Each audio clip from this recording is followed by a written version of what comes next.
معصوم سے پوچھا گیا کہ مولا عدل کی تعریف کیا ہے؟ تو فرمایا بس وہ شیء ولا مکانے، چیز کو وہاں رکھنا جہاں وہ رکھنے کے لائق ہے، اسے عدل کہتے ہیں۔ امامے کی جگہ ہے سر، اگر امامے کو پاؤں پہ رکھو گے یہ امامے کے ساتھ ظلم ہے۔ جوتی کی جگہ ہے پاؤں، اگر جوتی کو سر پہ رکھو گے یہ سر کے ساتھ کیا ہے؟ ظلم ہے۔ اور جب دعائے کمیل پڑھتے ہیں تو یہ فریاد بلند ہوتی ہے کہ ظلم تو نفسی، میں نے اپنے نفس پہ کیا کیا؟ ظلم کیا۔ اس کا مطلب میں نے اپنے اعضاء و جوارح کے ساتھ عدالت نہیں کی، وہ کام جو لینا چاہیے تھا وہ میں نے نہیں لیا، میں کچھ اور کاموں میں مصروف ہو گیا۔ آج 5 منٹ کے لیے انسان یہ سوچے، کائنات کی سب سے بڑی مشین اگر خدا نے بنائی ہے، اس مشین کا نام ہے انسان۔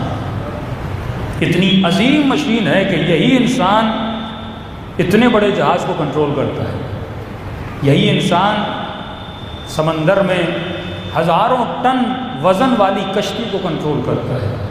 وہ شیر جو درندہ ہے اس شیر کو سرکس میں لا کے انسان کھڑا کر دیتا ہے۔ وہ ہاتھی جو حجم کے اعتبار سے انسان سے بڑا ہے اس ہاتھی کو انسان کنٹرول کرتا ہے۔ وہ گھوڑا جو جسمانی طاقت میں انسان سے زیادہ ہے لیکن انسان اس گھوڑے کو کنٹرول کرتا ہے۔ اب افسوس کی بات نہیں، جو انسان گھوڑے کو کنٹرول کرے، ہاتھی کو کنٹرول کرے، ہواؤں میں جہاز کو کنٹرول کرے، سمندروں میں سفینوں کو کنٹرول کرے، جنگل کے شیر کو کنٹرول کرے، گھوڑے اور گدھے کو کنٹرول کرے اور اتنا کمزور ہو جائے کہ خود کو کنٹرول نہ کر سکے، کتنا کمزور ہو جاتا ہے یہ انسان، کس چیز کے سامنے یہ گر جاتا ہے۔ ایک طرف تو تیرا یہ پاور ہے کہ تو چاند کا سفر کرنے کی خواہش رکھے، تو مریخ پہ جانے کی خواہش رکھے، لیکن ایک طرف انسان کا مزاج ہی ہے، یہ اتنا کمزور ہو جاتا ہے کہ یہ خود کو کنٹرول نہیں کر پاتا۔ یعنی اپنے باہر جتنی چیزیں ہیں ان کو کنٹرول کرتا ہے، لیکن اس کے وجود میں جو سسٹم ہے، اس کے وجود میں جو کائنات ہے اسے کنٹرول نہیں کر پاتا۔ باہر کی کائنات پہ تو حکومت کرنا چاہتا ہے لیکن اندر کی جو کائنات ہے اس پہ حکومت کون کرے گا؟ تو اب اللہ یہ دعوت دے رہا ہے کہ اے انسان، اگر تو دنیا میں آیا ہے کسی ہدف اور مقصد کے لیے آیا ہے۔ میں مختلف معاشروں میں آج کل گھوم رہا ہوں اور ڈیپلی اسٹڈی کر رہا ہوں۔ آج ایک مسلمان کی زندگی میں اور کافر کی زندگی میں کوئی فرق نظر نہیں آ رہا۔ آپ یورپ چلے جائیں، وہاں کے مسلمانوں کو دیکھ لیں، انگلینڈ چلے جائیں، وہاں کے مسلمانوں کو دیکھ لیں، افریقہ چلے جائیں، پاکستان میں دیکھ لیں، ایک ہندو، ایک کرسچن اور ایک مسلم، ان تینوں کی زندگی میں اگر آپ کوئی ڈفرنس مجھے لا کے دکھائیں وہ کیا ہوگا؟ پہلا ڈفرنس یہ ہوگا مولانا ہم محرم مناتے ہیں وہ نہیں مناتے۔ دوسرا ڈفرنس یہ ہوگا مولانا ہم مسجد جاتے ہیں وہ چرچ جاتے ہیں۔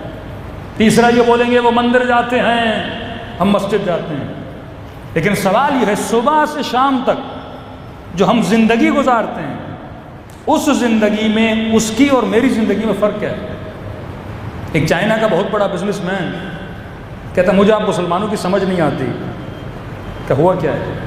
کہ جب یہ چائنا آتے ہیں تو ہم ان کو کھانے کے لیے بولتے ہیں، کہتے نہیں حلال فوڈ، حلال کھانا دو ہمیں، کچھ نہیں کھاتے، گوشت نہیں کھاتے، ڈرائی فروٹ کھاتے ہیں، پھل پودے کھاتے ہیں، یہ چیزیں کھاتے ہیں۔ ہم نے کہا کیوں نہیں کھاتے؟ کہا نہیں ہمارے دین میں منع ہے، حلال کھانا ہے۔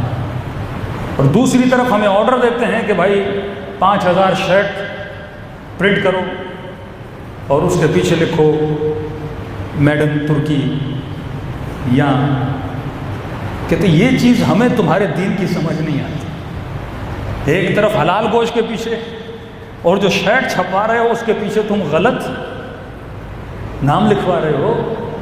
کیوں؟ کیونکہ ہم نے دین سمجھا ہی نہیں۔ ہمارا دین کھانے پہ آ کے ختم ہو جاتا ہے۔ دین یہ ہے کہ بھائی نکاح کس سے پڑھوانا ہے، مولوی شیعہ ہو یا سنی ہو، یہ جھگڑا ہوتا ہے۔ جنازہ شیعہ پڑھائے گا سنی پڑھائے گا، یہ جھگڑا ہوتا ہے۔ اور شیعوں میں آ جاؤ تو تقسیم ہو گئی، نماز جنازہ کون پڑھائے گا، ولائی مولوی ہو غیر ولائی مولوی ہو۔ بات یہاں، یعنی یہاں تک ہم شیعہ ہیں۔ جب جنازہ قبر میں اترتا ہے وہ یاد آتا ہے، نکاح کے وقت مولوی یاد آتا ہے، لیکن نکاح کے بعد تم زندگی کیسی گزار رہے ہو؟ تمہارے بچوں کی جو لائف سٹائل ہے اس میں اور ایک کافر کے لائف سٹائل میں کیا فرق ہے؟ تمہارے سوچنے کے طریقے میں اور ایک کافر کے سوچنے کے طریقے میں کیا فرق ہے؟ ایک یہ جوان ہے جس نے لا الہ الا اللہ کہا، ایک وہ جوان ہے جس نے لا الہ الا اللہ نہیں کہا، تو اس کے لا الہ الا اللہ میں اور اس کے لا الہ الا اللہ میں فرق کیا ہے؟ فرق یہ ہے اس نے کہا نہیں، اس نے کہا ہے، لیکن جب لائف اسٹائل دیکھی جاتی ہے تو دونوں کا لائف اسٹائل سیم ہے، جو اسے چاہیے وہ اسے چاہیے، اس کو بھی آئی فون چاہیے، اس کو بھی آئی فون چاہیے، اس کو بھی بڑا گھر چاہیے، اس کو بڑا گھر چاہیے، اس کو بھی برانڈڈ کپڑے چاہیے، اس کو بھی برانڈڈ کپڑے چاہیے، تو تم دونوں کی ڈیمانڈز تو سیم ہیں، تم دونوں کی خواہشیں تو سیم ہیں، پھر تمہارے لا الہ الا اللہ کہنے میں اور اس کے لا الہ الا اللہ نہ کہنے میں کیا فرق ہے؟ تجھے بھی ایک لگژری لائف اسٹائل چاہیے، اسے بھی ایک لگژری لائف اسٹائل چاہیے، اس کی پوری زندگی سیلفشنس کے نظام پہ کھڑی ہے کہ بس میں، میرا گھر، میرے بچے، میری زندگی، اور تمہاری بھی یہی سوچ ہے میں، میرا گھر، میرے بچے، میری زندگی۔ پھر فلسفہ کربلا کا کیا ہوگا؟ کربلا نے سیلفشنس کو آ کر ختم کر دیا۔ حسین نے کہا نہ میں، نہ میرے بچے، نہ میرے اصحاب، خرجت لاصلاح امت جدی، حسین آیا ہی اسی لیے کہ حسین قربان ہو امت کو بقا ملے۔ یہ فلسفہ حسین جرجانی ہے۔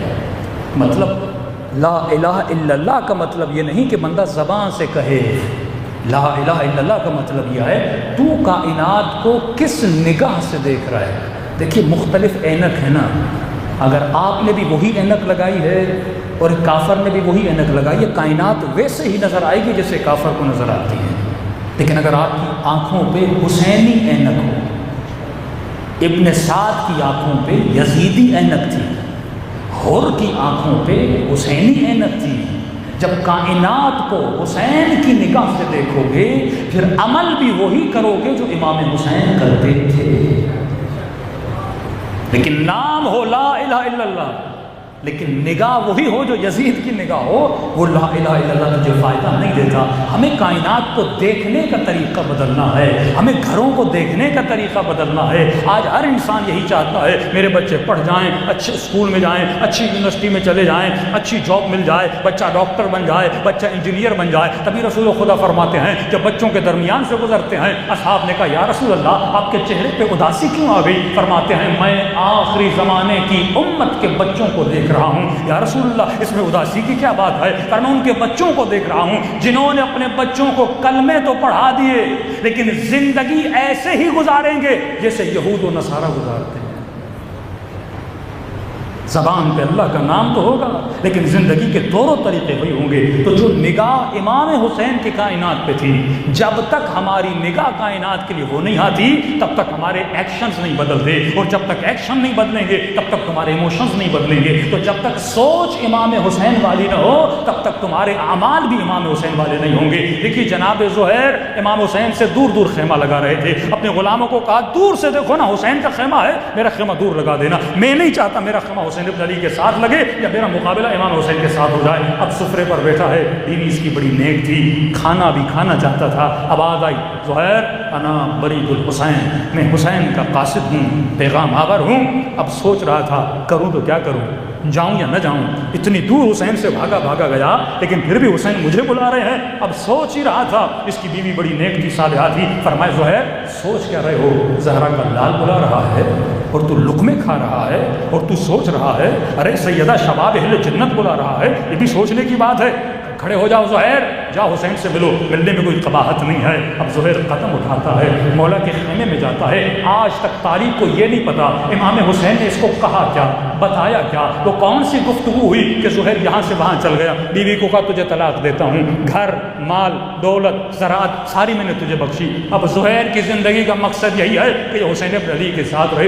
اتنی تبدیلی کہ ایک دن میں سب کچھ چھوڑ دیا اور امام حسین کی طرف چلا گیا۔ علماء سے پوچھا گیا کیا کہا ہوگا امام حسین نے؟ فرماتے امام نے وہی کیا جو ہر امام کا کام ہوتا ہے۔ کہ امام کا کام کیا ہوتا ہے؟ کہ دیکھو تم گاڑی چلاتے ہو نا، گاڑی کے شیشے پہ دھند آ جاتی ہے، اور پھر کیا کرتے وائپر لگاتے ہو، جیسے دھن صاف ہو جاتی ہے، وہاں سے پانی مٹ جاتا ہے تو تمہیں راستہ کلیئر نظر آتا ہے، صراط کلیئر نظر آتی ہے، روڈ کلیئر نظر آتا ہے۔ فرمایا امام کا کام یہی ہے، جب انسان کے دل پہ غبار چڑھ جاتا ہے، امام بس امامت کا وائپر چلاتا ہے، غبار جیسے مٹ جاتا ہے بندے کو ہدایت کا راستہ نظر آنے لگتا ہے۔ تو جو غبار چڑھا ہوا تھا مولا حسین کی ایک محفل میں، وہ غبار اس کے دل سے کیا ہو گیا؟ اتر گیا۔ ہماری زندگیوں میں وہ غبار چڑھا ہوا ہے، وہ چیز نظر نہیں آ رہی جو پروردگار عالم ہمیں دکھانا چاہتے ہیں۔ سب پڑھے محمد و آل محمد۔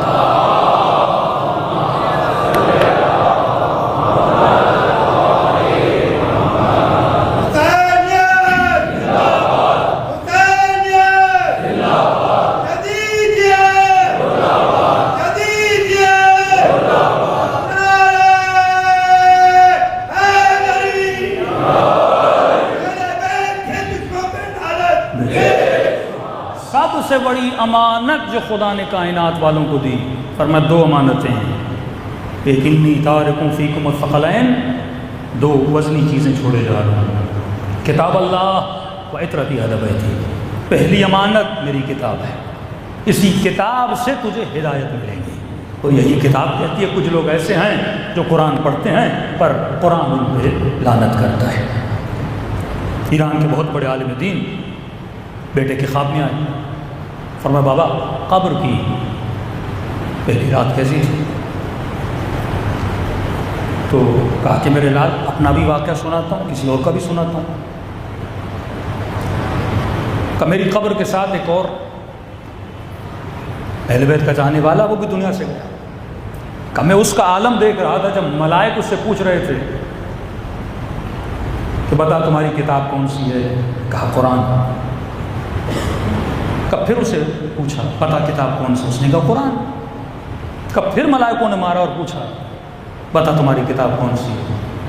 کہنے لگا قرآن ہی تو ہے۔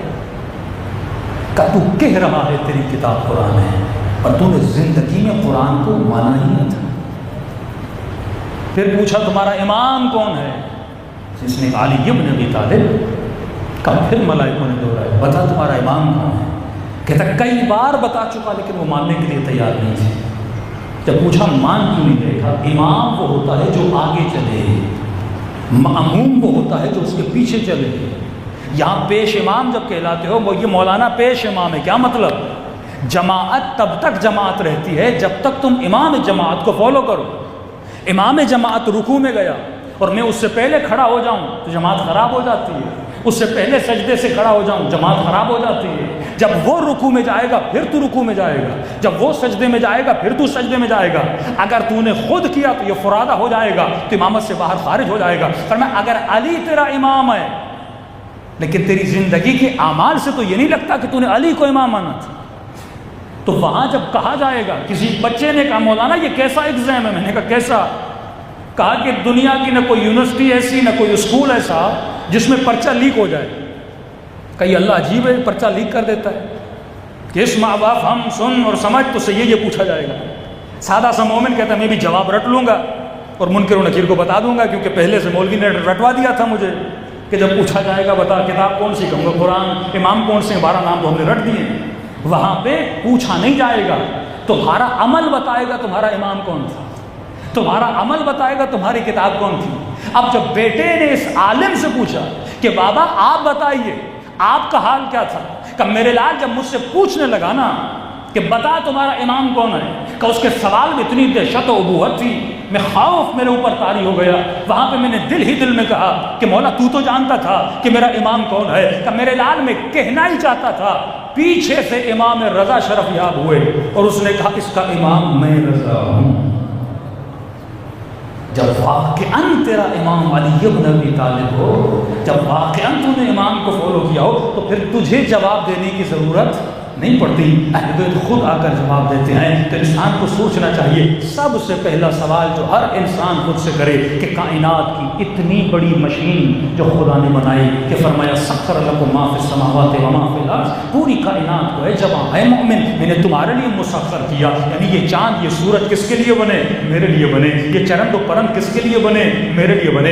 ایک مہینے میں نہیں، ایک سال میں 1000 بکرے ذبح ہو جاتے ہیں، کس کے لیے ذبح ہوتے ہیں؟ تیرے لیے ذبح ہوتے ہیں۔ یہ زمین اتنی گندم نکالتی ہے، کس کے لیے نکالتی ہے؟ تیرے لیے نکالتی ہے۔ یہ پورا نظام شمسی، یہ بادل نمکین پانی سمندروں سے اٹھا کے پوری مشینری کے تحت اسے میٹھا کر کے پھر زمین کے اوپر تیرے لیے پھینکتے ہیں۔ یعنی اتنا بڑا سسٹم اللہ نے بنایا۔ قرآن کہتا ہے پوری کائنات میں نے تیرے لیے بنائی، لیکن اے میرے بندے ایک وجود ایسا ہے جسے میں نے اپنے لیے بنایا ہے۔ وہ کس کا وجود ہے؟ اے انسان، وہ تیرا وجود ہے۔ اب اتنی بڑی مشین اللہ نے بنائی، کس کے لیے بنائی؟ تاکہ ہم شہوت رانیاں کریں؟ اس لیے بنائی تاکہ ہم یہاں پہ آ کے ملینر بنیں، بلینر بنیں؟ اس لیے بنائی تاکہ یہاں پہ ہم سو آ کے گھر بنائیں؟ اس لیے بنائی تاکہ ہم 10 گاڑیاں رکھیں؟ اس لیے بنائی تاکہ ہم لگژری لائف اسٹائل اپنا بنائیں؟ یہ چیزیں حرام نہیں ہیں، لیکن زندگی میں تجھے اس لیے نہیں بنایا تھا۔ اگر اس لیے بنایا ہوتا تو خدا قرآن میں کہتا فرعون کامیاب ہے، نمرود کامیاب ہے جس سے بے تحاشا دولت جمع کی۔ لیکن اللہ قرآن میں اگر کسی کو کامیاب بتاتا ہے تو ابراہیم کو کامیاب بتاتا ہے، موسیٰ کو کامیاب بتاتا ہے۔ اگر خدا کربلا میں کسی کو کامیاب بتاتا ہے تو ابن سعد کو کامیاب نہیں بتاتا، جناب حر کو کامیاب بتاتا ہے۔ اب وہ کامیاب کیوں ہوئے؟ کیونکہ وہ دنیا میں آنے کا مقصد سمجھ چکے تھے۔ اب 5 منٹ کے آپ سے میں ایک سوال کرتا ہوں، پھر بتاتا ہوں کہ ہمیں دنیا میں آ کر کرنا کیا تھا اور ہم کس کام میں مشغول ہو گئے۔ ایک کافر ایک کرسچن سے پوچھتے ہیں کہ بھائی دنیا میں آ کے آپ کو کیا کرنا ہے؟ اس کی ساری پلاننگ جو ہوتی ہے وہ 60 سال کی ہوتی ہے، میکسیمم 80 ایئرس۔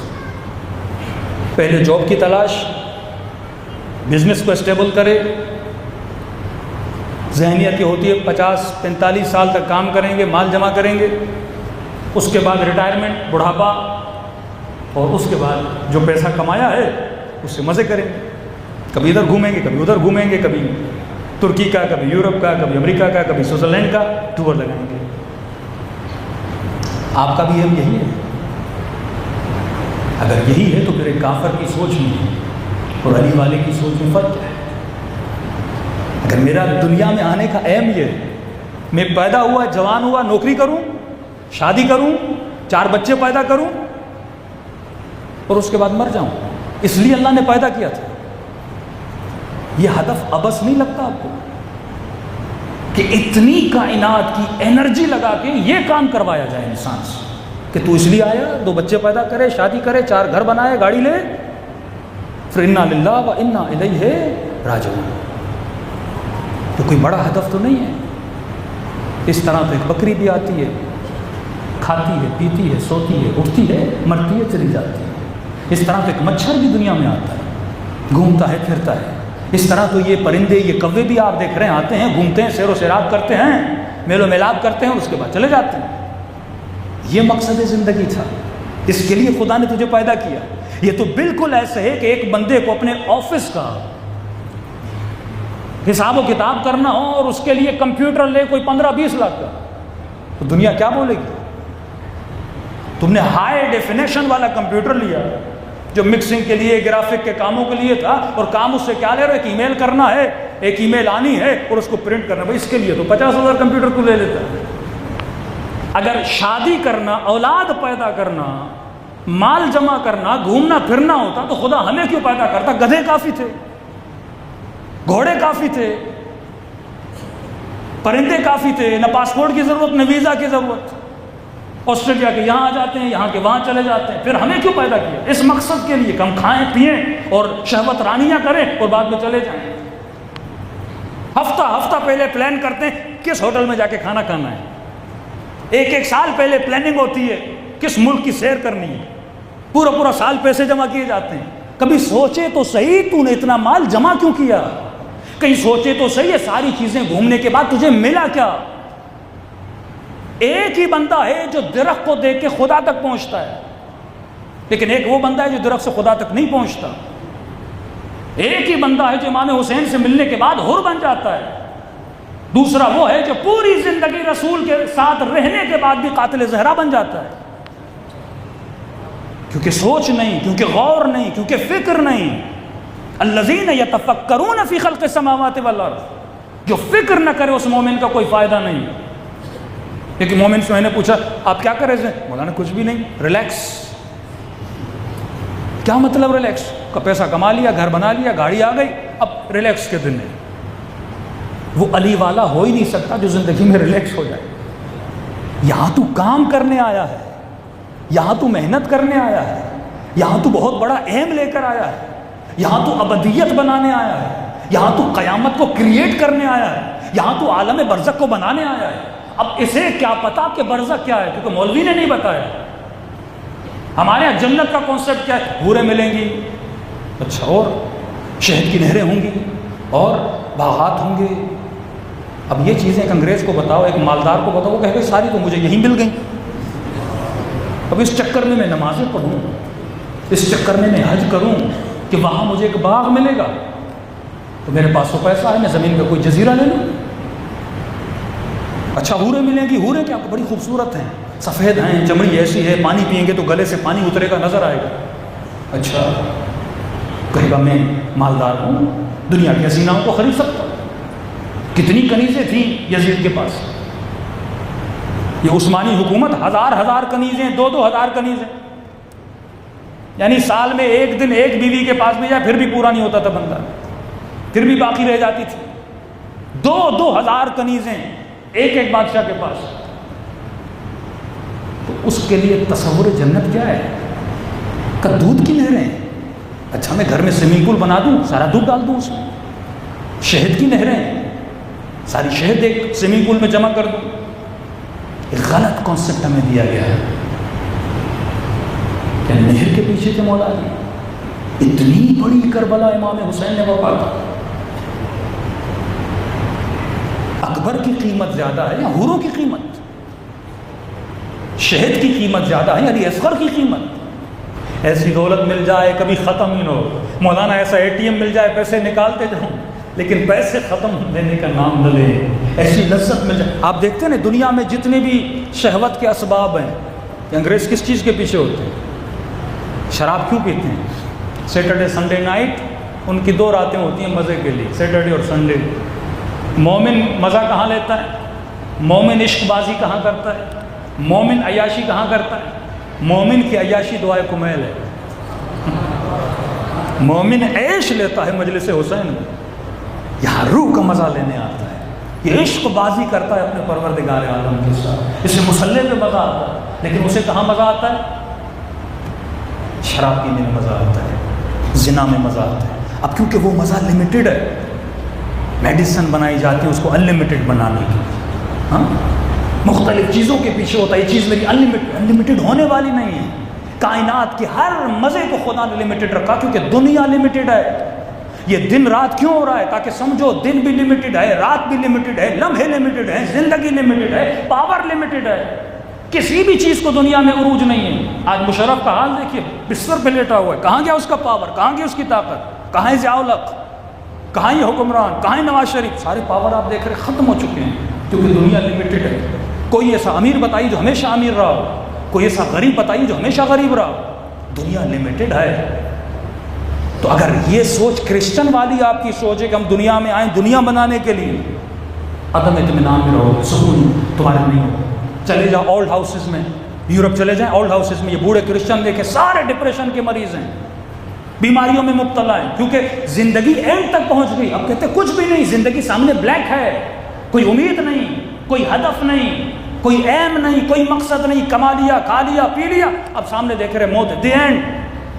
لیکن معصوم فرماتے ہیں مومن جیسے جیسے بوڑھا ہوتا ہے ویسے ویسے خوش ہوتا ہے، کیونکہ یہ نیا جنم دینے والا ہوتا ہے، یہ دنیا کے پیٹ سے نکل کر عالم برزخ میں جاتا ہے، اور اسے پتا ہے برزخ میں اللہ کی ملاقات ہوتی ہے، اور وہاں جب یہ پیدا ہوگا علی بن ابی طالب کی زیارت ہوگی، اس کے محبوب وہاں پہ کھڑے ہوں گے۔ تو اگر یہ نیت لے کے انسان دنیا میں چلے، ہم ذخیرہ کیوں کرتے ہیں، مال کو کیوں روک کے رکھتے ہیں؟ کیونکہ ہم سمجھتے ہیں دنیا کو بقا ہے نا۔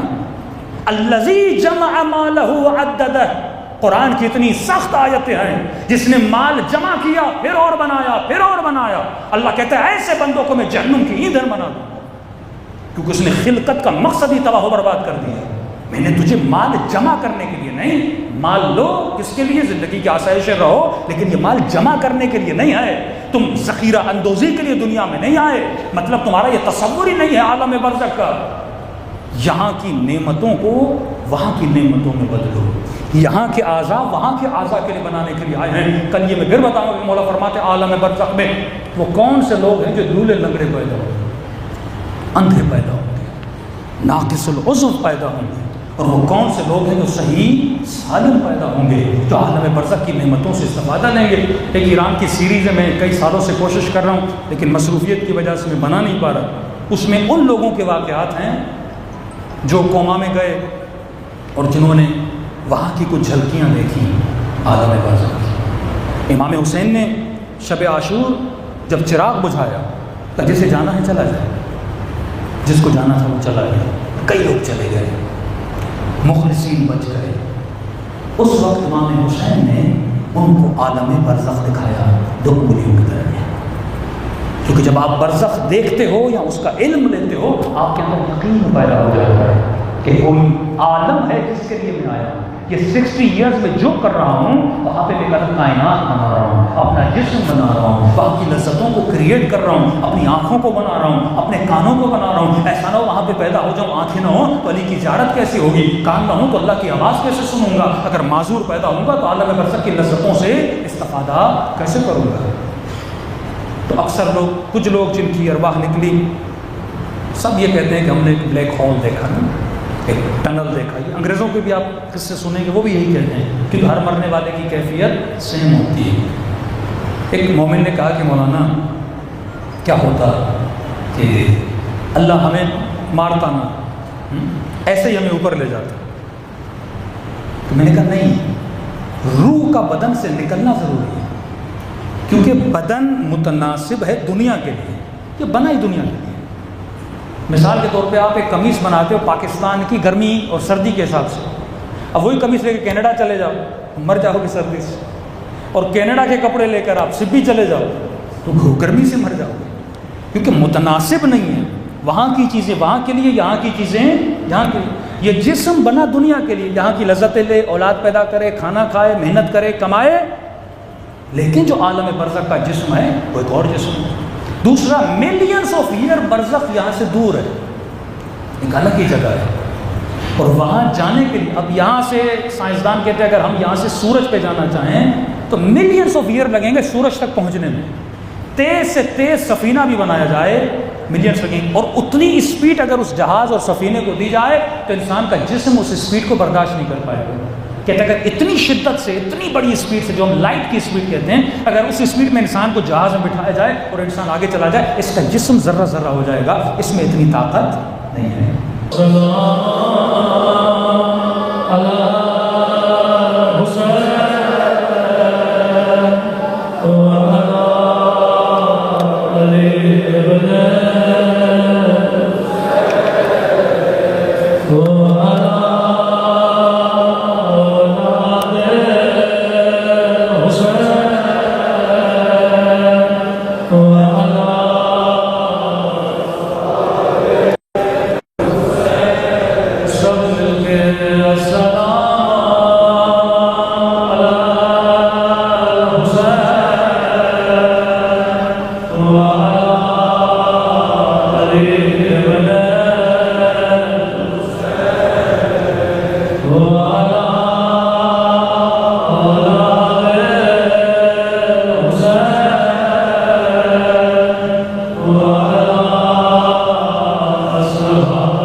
ہمیشہ محسوس کر کے رویا کرو. پچھلے سال میں نے کسی جوان کو ایک جملہ کہا، جوان بڑا رویا. میں نے کہا جوان یہ بتا، اگر کسی بند گلی میں تیرے سامنے کوئی تیری ماں کو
تصور کریں دل امام زمانہ پہ کیا گزر رہی ہے. میں قربان قلب امام زمانہ پہ مولا پہلے سے آپ کا دل دکھی ہے. میں معذرت خواہ ہوں اگر میرے عمل سے آپ کا دل دکھا جو دل پہلے سے زینب کی چادر جو دل پہلے سے سکینہ کے زخمی کا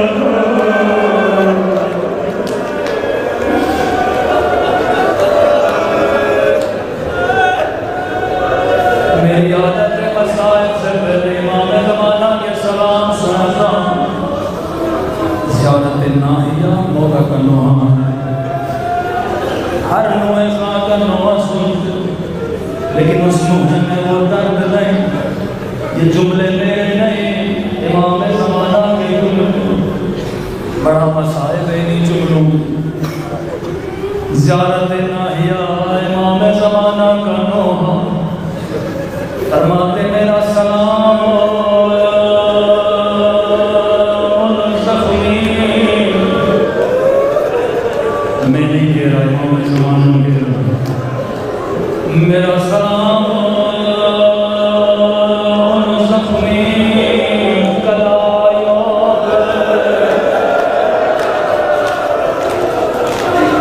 یہ کلائیاں کس کی ہے میں نہیں لگاؤں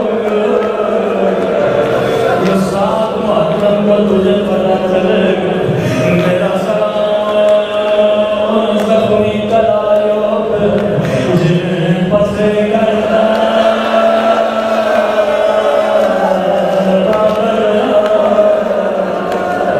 اب سمجھ آیا گیارہ محرم کا زینب ایسے گری جیسے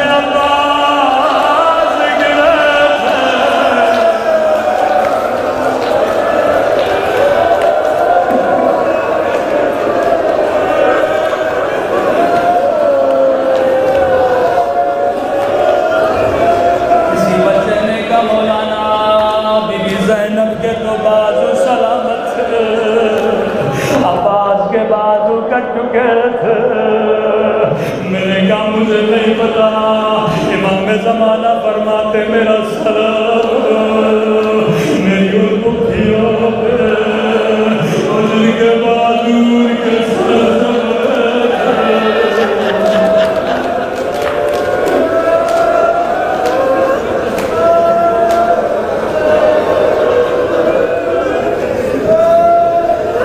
اگلا سلام اس سے بھی درد بڑا سلام ہے میرا سلام کلائیوں پہ جو مسجد گردن باندھی گئی تھی پھر فرمایا میرا سلام میں سے رخسار اللہ جانے کس کے رخسار لیکن امام نے نشانی بتا دی میرا سلام سے رخسار ہو گئے جن کا رنگ بدل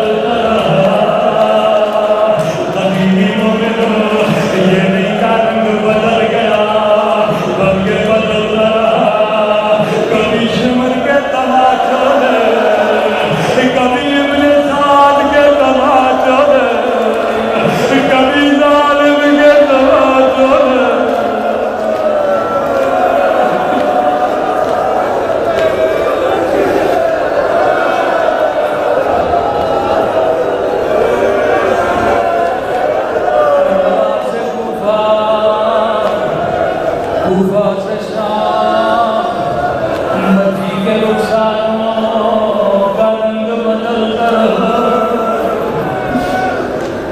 آخری سلام سے میں تمام کروں آنکھوں میں آنسو ہیں قبولیت دعا کی گھڑی ہے سب سے پہلی دعا امام زمانہ کے ظہور کی دعا کرنا اے خدا ان آنکھوں کو مہدی زہرا کی زیارت نصیب کرا دے سنیں گے اگلا جملہ کیا ہے فرماتے میرا سلام ان زخمی پھٹے ہوئے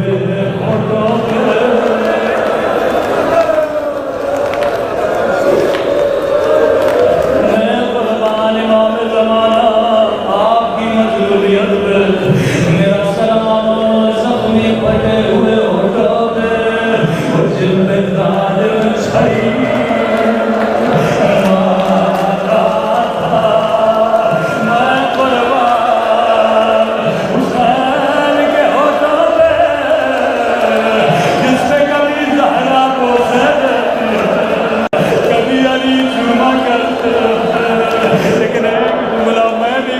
چاہتا ہوں مولا امام زمانہ آپ کو ہونٹ یاد ہے لیکن ایک سلام میں بھی کرنا چاہتا ہوں میرا سلام ان ننھی سی آنکھوں پہ جو یہ منظر دیکھ رہے تھے اللہ کسی بچی کو بابا کی کٹی گردن نہ دکھا اللہ کسی بچی کو بابا کے زخمی